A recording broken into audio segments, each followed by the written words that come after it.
The smartest person in the room is often the quietest and the most alone, not because nobody wants them around, but because they have discovered something most people spend their entire lives trying to understand. Have you ever wondered why some highly intelligent people slowly withdraw from crowds, avoid constant socializing, and seem perfectly comfortable spending time by themselves? At first glance, it looks like loneliness. It looks like isolation. It even looks sad. But psychology tells a very different story. Imagine standing in a noisy marketplace where hundreds of voices compete for your attention. Most people become absorbed in the noise, but a few individuals begin searching for something deeper, something quieter, something more meaningful.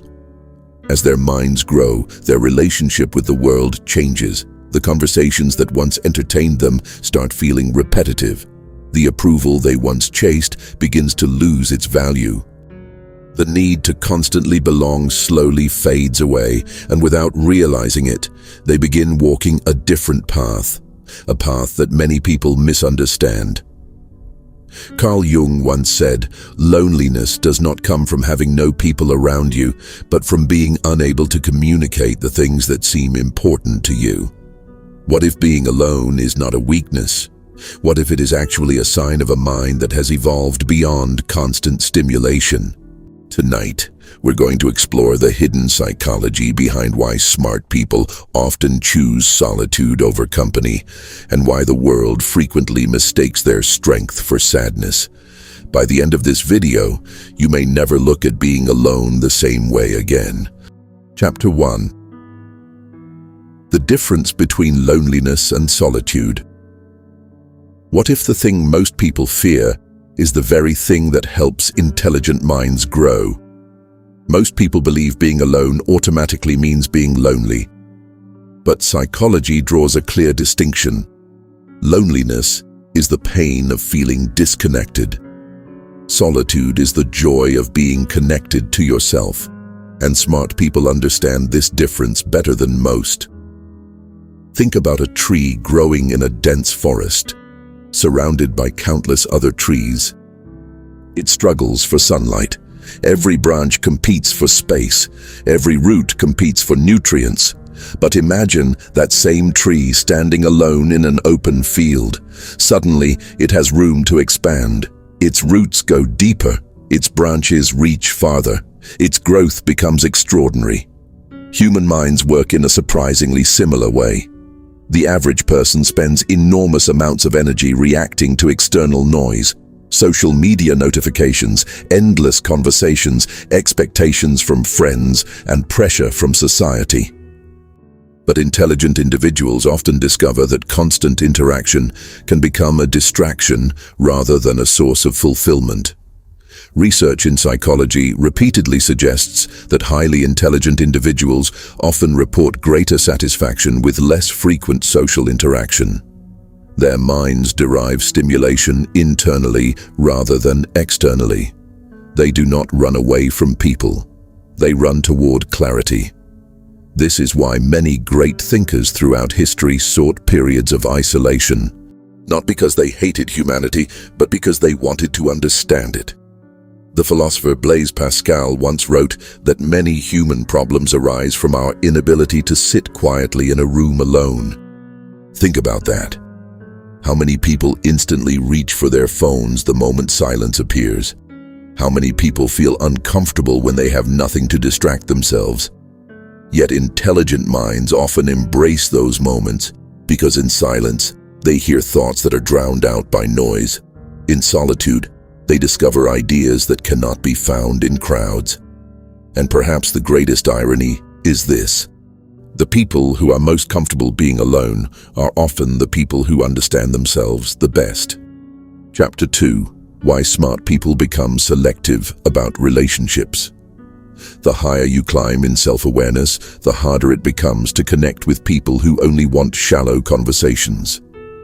There comes a moment in the life of many intelligent people when they begin noticing something strange. They are surrounded by people, yet they feel alone. Not because nobody is speaking to them, but because almost nobody is speaking to their mind. As children, most of us seek acceptance. We want friends. We want to belong. We want to fit into the group. Being included feels like survival itself. But as intelligence matures, something changes. The desire to be understood slowly becomes stronger than the desire to be accepted. And this is where many smart people begin their journey into solitude. Imagine being hungry, not for food, but for meaningful conversation. You sit in a room filled with people discussing gossip, trends, and the lives of strangers. Everyone seems entertained, everyone seems engaged, yet inside you feel empty because your mind is searching for different questions. Questions about purpose, questions about human nature, questions about why people behave the way they do, questions that don't have easy answers. Carl Jung believed that true growth begins when a person turns inward and confronts their own unconscious mind. But here's the problem. Most people spend their lives avoiding that journey. It is easier to discuss other people than to understand yourself. It is easier to follow the crowd than to question it. It is easier to stay busy than to face your own thoughts. And because of this, intelligent individuals often find themselves becoming more selective. Not arrogant, not superior, simply selective. They begin valuing quality over quantity. A single deep conversation becomes more valuable than 100 superficial ones. One genuine friend becomes worth more than a room full of acquaintances. This is why smart people often have smaller social circles. To outsiders, it may appear lonely, but from their perspective, it feels peaceful. Because every relationship requires energy, every interaction requires attention, and intelligent minds understand something many people learn too late. Your attention is your life. Where you invest it determines who you become. The philosopher Seneca warned that we are careful with our money but careless with our time. Smart people take the opposite approach. They guard their time fiercely. Not because they dislike people, but because they know life is too short for conversations that leave the soul empty, and so they choose fewer connections, deeper connections, more authentic connections. They stop asking, how many people know me, and start asking, how many people truly understand me? That question changes everything, because the older and wiser a person becomes, the more they realize that genuine connection is rare, and rare things are worth protecting, so they become comfortable walking away from crowds if it means staying connected to themselves. What appears to others as isolation is often a quiet act of self-respect, a refusal to trade depth for popularity, a refusal to sacrifice authenticity for approval. And in that choice, they discover a freedom that many people spend their entire lives searching for. Chapter 3. Why solitude becomes a powerful source of intelligence and creativity. What if your greatest ideas are waiting in the silence you keep trying to escape? There is a reason why some of humanity's greatest discoveries were not born in crowded rooms. They were born in silence. In empty studies illuminated by candlelight, on lonely walks through forests, in quiet moments when a person was finally alone with their thoughts. Most people think intelligence grows through constant activity. More conversations, more information, more stimulation. But psychology reveals a fascinating truth. The mind does not grow only when it consumes. It grows when it reflects. Imagine pouring water into a glass without ever stopping. Eventually, the water spills over the edges. The glass never has time to settle. The same thing happens to the human mind. Every day we absorb endless streams of information, messages, videos, opinions, headlines, arguments, and distractions. But without solitude, there is no opportunity to process any of it. Smart people understand this instinctively. That is why they often seek moments of withdrawal, not to escape life, but to understand it. When external noise fades, something remarkable begins to happen. The mind starts making connections. Thoughts that seemed unrelated suddenly fit together. Problems that appeared impossible reveal hidden solutions. Questions that felt confusing become clear. Psychologists sometimes call this incubation, a process where the brain continues working on problems beneath conscious awareness. This is why solutions often appear during a quiet walk, a shower, or a moment of stillness. The conscious mind steps aside. The deeper mind takes over. Many of history's greatest thinkers understood this principle. Isaac Newton developed revolutionary ideas while isolated during a plague outbreak. Nikola Tesla often spent long periods alone visualizing inventions before building them. Albert Einstein frequently emphasized imagination and reflection over constant activity. Their genius did not emerge despite solitude. It emerged because of it, and perhaps this lesson is more important today than ever before. We live in an age where silence has become rare. The moment boredom appears, people reach for a screen. The moment stillness arrives, they seek distraction. The modern world treats uninterrupted attention as if it were a burden, but intelligent minds recognize it as a superpower because creativity requires space, wisdom requires reflection, and self-understanding requires silence. Friedrich Nietzsche once wrote, "All truly great thoughts are conceived while walking." Notice what he didn't say. He didn't say great thoughts emerge from endless noise.